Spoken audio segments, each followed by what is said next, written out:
বিসমিল্লাহির রহমানির রহিম। আজকে আমরা রাশির প্রকাশ শিখব। প্রকাশের সবচেয়ে সহজ একটা মাধ্যম শতকরা আকারে প্রকাশ করা। আমরা শতকরা ত্রুটি আকারে শিখব। শতকরা কতটুকু ত্রুটি আমরা করেছি সেই আকারে প্রকাশ করব। 9-10 পড়েছি আমরা। শতকরা আকারে প্রকাশ করলে সুবিধাটা হচ্ছে সহজে বোঝা যায় রাশিটা। অন্যভাবে প্রকাশ করলে অনেক সময় বোঝা যায় না। শতকরাটা খুবই জনপ্রিয় এই কারণে। তো আমরা এর জন্য কয়েকটা সংজ্ঞা শিখে নেব। প্রথমে 9-10 পড়েছি অনেকগুলো।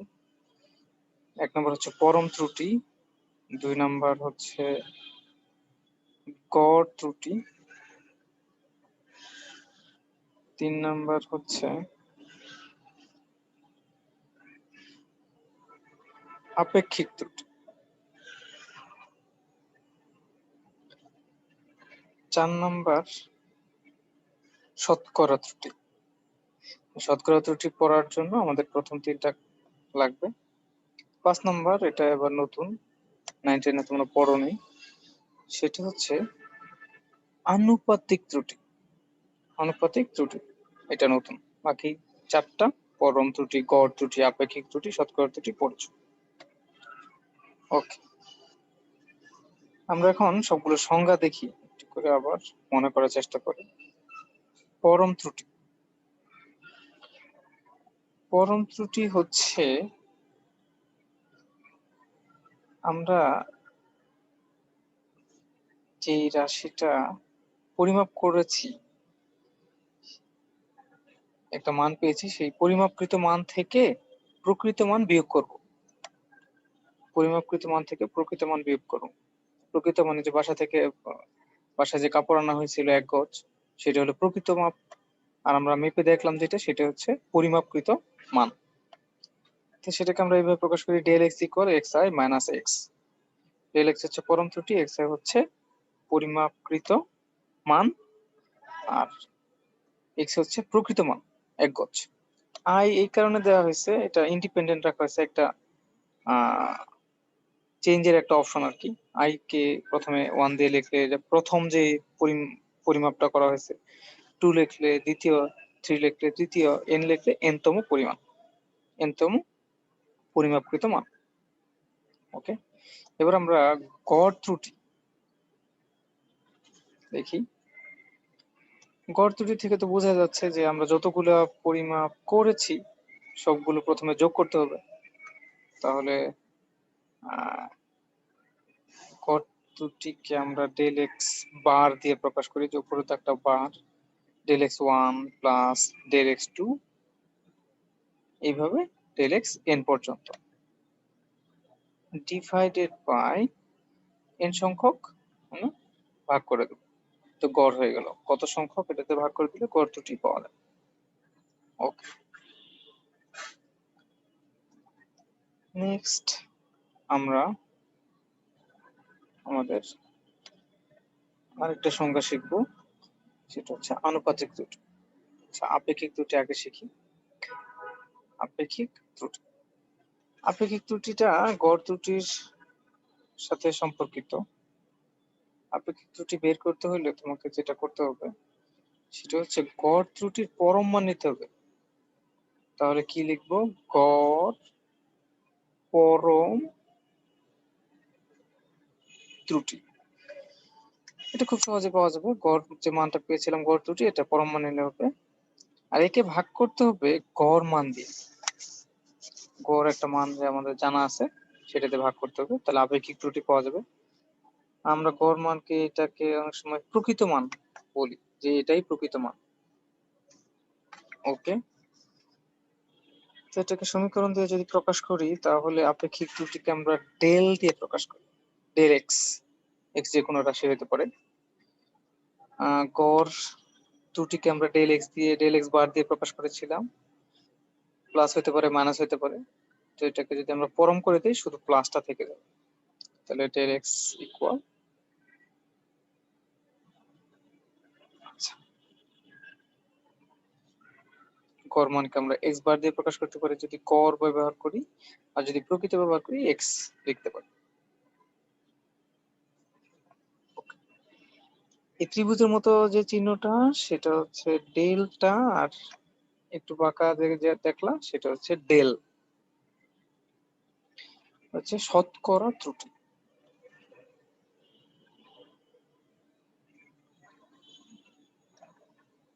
শতকরা ত্রুটিকে আমরা প্রকৃত যে মানটা সেটার থেকে পরিমাপকৃত মান বিয়োগ করে আবার প্রকৃত মান দিয়ে ভাগ করে 100 দিয়ে গুণ করলে শতকরা ত্রুটি পাবো। আমরা এটা অনেক আগে থেকে শিখছি। প্রকৃত মাইনাস পরিমাপকৃত ডিভাইডেড বাই প্রকৃত ইন্টু 100%। ওকে, তো এটাকে আমরা সমীকরণ আকারে যদি লিখি, প্রকৃত মাইনাস পরিমাপকৃত, এটাকে আমরা ডেল এক্স বলতে পারি। অনেক সময় ডেল্টা এক্স ও লিখি আমরা, ডিভাইডেড বাই এক্স ইন্টু 100%। আমরা অনেক সময় ডেল্টা এক্স ও ব্যবহার করব। এই সমীকরণটা শতকরা ত্রুটির জন্য ব্যবহার করব।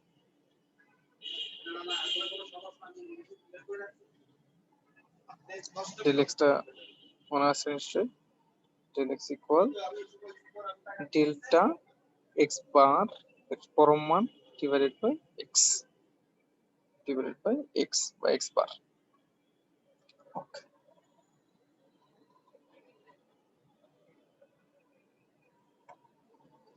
আমরা একটা উদাহরণ দেখি।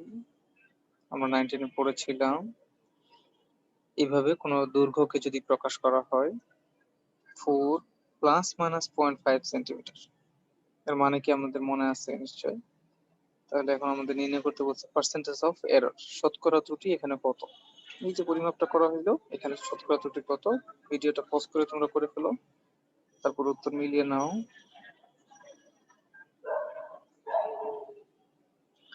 এখানে 0.5টাই হচ্ছে ডেল এক্স আর 4 হচ্ছে এক্স। এবার তো আমাদের শতকরা ত্রুটি বের করা খুবই সহজ। পূর্ণ যে মানটাতে আছে সেটা কে ভাগ করতে হবে, যেটা প্লাস মাইনাস পরিবর্তন বা আমাদের ত্রুটির পরিমাণ যেটা। আমরা যদি মানটা বসায় দিই দেখা যাবে যে 0.5 ডিভাইডেড বাই 4 ইন্টু 100 12.5%। এটা ছিল আমাদের 9-10 এর কনসেপ্ট। এখন আমরা আরেকটু অ্যাডভান্স হব, সেটা হচ্ছে আনুপাতিক ত্রুটি, যেটা ইন্টারমিডিয়েটে নতুন শিখতেছি আমরা। কোন একটা রাশিতে যদি একটা রাশি একাধিকবার বা বিভিন্ন রাশি ব্যবহার করা হয় তখন যে ত্রুটিটা আমরা নির্ণয় করি সেটার নাম দিয়েছি আমরা আনুপাতিক ত্রুটি। একটা সমীকরণ দিয়ে দেখি তাহলে সহজে বোঝা যাবে। মনে করো আমরা, আচ্ছা তার আগে একটা উদাহরণ দেখি।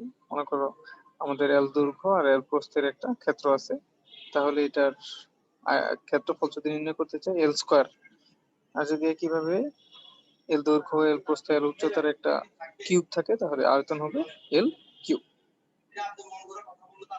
দেখেন এখানে যদি আমরা আবার, আচ্ছা ভোল্টেজের ক্ষেত্রে যদি কারেন্ট আর রেজিস্ট্যান্সের গুণফল দিয়ে ভোল্টেজ বের করতে চাই তাহলে দেখা যাবে ভোল্টেজ বের করতে দুইটা রাশি প্রয়োজন পড়বে। এই যে তিনটা ক্ষেত্র দেখতে পাচ্ছি, এই তিনটা ক্ষেত্রে যখন ত্রুটি বের করব তখন এই ত্রুটিটাকে বলে আনুপাতিক ত্রুটি। একাধিক রাশি হইলে সেটাকে আনুপাতিক ত্রুটি, স্কয়ার হোক কিউব হোক ডিভাইড হোক গুণ আকারে থাকুক, সব ত্রুটি হচ্ছে আনুপাতিক ত্রুটি।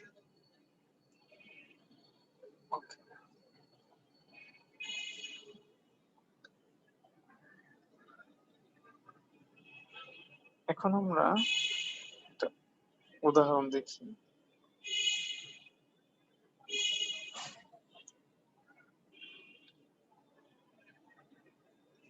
19 এ আমরা দেখেছিলাম কোন একটা ক্ষেত্রের ক্ষেত্রফল যখন নির্ণয় করতে চাই, এই ক্ষেত্রের প্রকৃত ক্ষেত্রফল তাহলে কত? দৈর্ঘ্য প্রস্থ গুণ করলে 10 গুণন 10 100 বর্গমিটার। এবার যদি আমরা 10% ত্রুটি করি, 1 এর 10% 1, 1% ভুল, যদি 10% যদি ভুল করি তাহলে হইতে পারে দৈর্ঘ্য মাপতে যে আমরা 11 মেপে ফেলছি, অথবা দৈর্ঘ্য মাপতে গিয়ে আমরা 9 মেপেছি, এরকম হতে পারে। ভুল বেশিও করতে পারি, মাপতে গিয়ে বেশি হতে পারে, কমও হতে পারে। এখন যদি আমরা এই দুটার ক্ষেত্রে ক্ষেত্রফল নির্ণয় করি, মনে করো আমরা প্রথমে 9 এর জন্য হিসাব করলাম, ভুল করে আমরা এই 10 মিটারের যে দৈর্ঘ্যটা এটাকে 9 মাপেছি, তাহলে ক্ষেত্রফল কত হবে? 9 9 81। যদি 11 মাপি তাহলে 120 না 21 121 বর্গমিটার হবে। তাহলে এখানে শতকরা ত্রুটি কত হলো? প্রথম ক্ষেত্রে শতকরা ত্রুটি 100 তে কত ভুল করেছি? 19। তাহলে সহজ হিসাব, 19% ভুল। পরিবারে 100 তে 21 ভুল করেছি, তাহলে 21% ভুল। ওকে, আমরা যদি গড় করি তাহলে দেখি যে 20%, 19 আর 21 এর গড় 20, দুইটা সংখ্যা 40 যোগফল ডিভাইডেড বাই 2। এবার যদি একই ভুল ঘনকের ক্ষেত্রে করতাম, 10 বর্গমিটার 10 মিটার 10 মিটার 10 মিটার ঘনকের ক্ষেত্রে করতাম, তাহলে প্রথম ভুলের পরিমাণ 10% হইলেও আয়তনের ক্ষেত্রে গিয়ে ভুলের পরিমাণটা হয়ে যেত 30%। এইভাবে দেখা যায় যে একটা রাশির ক্ষেত্রে ভুল একরকম হইলেও ওই রাশিটা যখন অন্য একটা রাশিতে ইউজ করা হয়, রাশি পরিমাপ ইউজ করা হয়, ভুলের পরিমাণটা চেঞ্জ হয়ে যায়। এটা আমরা মূলত শিখব, কতটুকু চেঞ্জ হয়ে যায়। মনে করো আমাদের একটা রাশি আছে, আচ্ছা, ভি ইকুয়াল আইআর, ভোল্টেজ নির্ণয় করতে চাই, তো কারেন্ট আর রেজিস্ট্যান্সের গুণফল। তাহলে ভোল্টেজ নির্ণয়ের ত্রুটি del V divided by V হবে del I divided by I plus del R divided by R. আমরা এখানে ডেল না ব্যবহার করে ডেল্টা ব্যবহার করতে পারি। দেখো মাঝখানে চিহ্ন প্লাস, ভুল সবসময় প্লাস হয়। তো ভোল্টেজের বা বিভব পার্থক্যের আনুপাতিক যে ত্রুটিটা, সেটা যদি নির্ণয় করতে চাই তাহলে কারেন্টের ত্রুটি আর রেজিস্ট্যান্সের ত্রুটি আলাদা করে যোগ করতে হয়, আলাদা করে যোগ করতে হয়। আর যদি শতকরা ত্রুটি চাই তাহলে 100 দিয়ে গুণ করে দিলেই শতকরা ত্রুটিটা বের হয়ে যাবে। যে রাশিটা পাবো আমরা সেটাকে 100 দিয়ে গুণ করে দেব, 100% দিয়ে গুণ করে দেব। এবার মনে করো একটা রাশি এক্স আছে, এক্সটা একটু অন্যরকম। আচ্ছা, চেঞ্জ করে দেখি। এক্সটা হচ্ছে এরকম, মনে করো 4টা চলক আছে, ভাগ আকারে আছে। পি হচ্ছে চলক, এ হচ্ছে এর পাওয়ার, চলকের পাওয়ার ঘাত, P to the power A, Q to the power B divided by আরেকটা রাশি মনে করো আছে আর, যেটা 1/c, রুট মানে 1/c জানি আমরা। ওকে, আরেকটা রাশি টি আছে, সেটার পাওয়ার হচ্ছে ডি। তাহলে এখানে 4টা চলক আর 4টা পাওয়ার আছে। তাহলে এখানে 4টা চলক আর 4টা পাওয়ার, এখানে পি কিউ আর টি এগুলো হচ্ছে চলক, যেগুলো আমরা নির্ণয় করি যে ভেহিকল আয়ার ভোল্টেজ নির্ণয় করতে চাই, কারেন্ট আর রেজিস্ট্যান্স নির্ণয় করতে হচ্ছিল না এরকম। আর আয়ার দুইটার পাওয়ার তো 1 ছিল, এখানে পাওয়ার গুলো একটু অন্যরকম, এ বি সি ডি, সিটা অবশ্য 1/c। তাহলে এক্স রাশির আনুপাতিক ত্রুটি তাহলে কত হবে? এটা হবে পি এর যে পাওয়ারটা আছে সেটার সামনে চলে আসবে, তারপরে del P divided by P plus Q এর পাওয়ারটাও সামনে চলে আসবে, কিউ এর পাওয়ারটা সামনে চলে আসবে, শিখে রাখো তোমরা এটা। ওকে, এবার আর এর ক্ষেত্রে কি হবে একটু খেয়াল করো, এখানে রুটের মধ্যে যা থাকে 2 থাকলে তো আর হয় না। মনে করো আমাদের এখানে 3 আছে, 3 টু দি পাওয়ার রুটের x যদি থাকে, এটার মানে হচ্ছে x টু দি পাওয়ার 1/3। তাহলে এখানে c থাকলে তাহলে 1/c। তাহলে r এর পাওয়ার কত? 1/c। তাহলে এবার 1/c টা সামনে চলে আসবে। ওকে, তাহলে r এর জন্য আবার আনুপাতিক যে বিষয়টা আছে সেটা লিখতে হবে del r divided by r। আর t এর জন্য তো জানি আমরা d টা সামনে চলে আসবে del t divided by t। Okay, এটা মনে রাখো। দেখো, ভাগ হইলেও কি হয়ে গেছে, আমরা আবার যোগ করেছি। ভুলগুলো সবসময় অ্যাড হতে থাকে, ভুল কখনো বিয়োগ হয় না। ঠিক আছে, ভুলগুলো সবসময় যোগ হতে থাকে, ভুল বাড়তেই থাকবে। আমাদের পরিমাপের ক্ষেত্রে ভুল কি হতে থাকবে? বাড়তেই থাকবে, যোগ হতে থাকবে, বিয়োগ হবে না। সামনে বিয়োগ চিহ্ন থাকলেও ওগুলো সব পরম মান দিতে হবে, যোগ দিতে হবে। ওকে, এখান থেকে যদি আমরা শতকরা ত্রুটি বের করতে চাই তাহলে 100 দিয়ে গুণ করে দিলে হবে।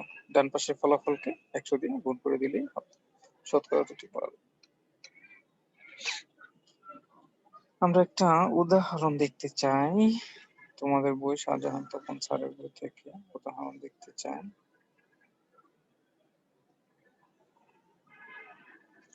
শাহজাহান তপন স্যারের বই পুরাতন এডিশন নতুন এডিশন একটু পার্থক্য হতে পারে, তো আমারটা দেখে রাখো, কাছাকাছি সামনে পিছে অন্য আরেকটা হয়তো পেয়ে যাবে। গাণিতিক উদাহরণ 1.1। এটা আমরা দেখি পৃষ্ঠা, আমার বইতে পৃষ্ঠা দেয়া আছে 34 পৃষ্ঠা।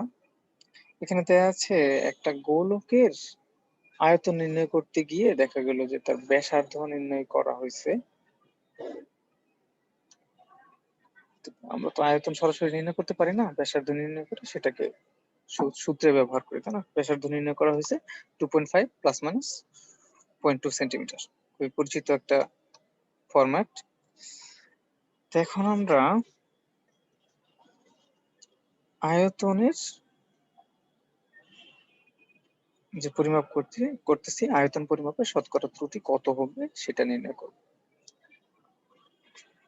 আমাদের সূত্র জানা থাকতে হবে, আয়তন নির্ণয়ের সূত্র, সেটা সবাই আমরা জানি, জানা আছে। আয়তন ভি ইকুয়াল, আয়তনের জন্য ব্যাসার্ধের যে সূত্র আছে ভি ইকুয়াল 4/3 পাই আর কিউব। আরটা হচ্ছে ব্যাসার্ধ, 4/3 পাই। এটুকু ধ্রুবক নিয়ে আমাদের টেনশন নাই, কিন্তু চলকের পাওয়ার, আর এর পাওয়ার নিয়ে টেনশন আছে, এটুকু নিয়ে টেনশন আছে। ওইটুকু নিয়ে কাজ করলেই শতকরা ত্রুটি পাওয়া যাবে। ওকে, খুবই সহজ, আমরা শুরু করে দেই। আয়তনের শতকরা ত্রুটি বের করার জন্য আনুপাতিক ত্রুটি প্রথমে বের করতে হবে। আনুপাতিক ত্রুটি বের করার জন্য আচ্ছা, আয়তনের আপেক্ষিক ত্রুটি, আমরা এটাকে আনুপাতিক ত্রুটি লিখতে পারতাম।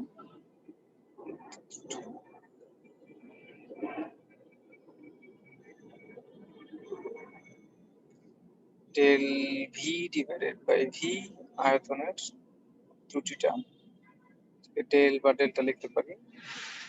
থ্রিটা কেন এসেছে? থ্রিটা এসেছে আর এর পাওয়ার 3 ছিল। আচ্ছা, আগে ছোট আর লিখেছি, এখন বড় আর লিখেছি, একই কথা। তোমরা ছোট আর দিয়ে লেখো, যেহেতু আমরা ব্যাসার্ধকে ছোট আর দিয়ে লিখি। তাহলে ডেল আর ডিভাইডেড বাই আর, 3 এসেছে, ওই আর এর পাওয়ার 3 ছিল এই কারণে। আর অনুপাতটা হচ্ছে ডেল আর ডিভাইডেড বাই আর। ওকে, তাহলে মানটা বসাই দেই আমরা। 0.2 ডিভাইডেড বাই 2.5 ছিল, তাই না? 2.5 ইন্টু 100%, সামনে 3 আছে, 3 গুণ আছে। যদি আমরা লিখি তাহলে আমাদের পার্সেন্টেজ পেয়ে যাব।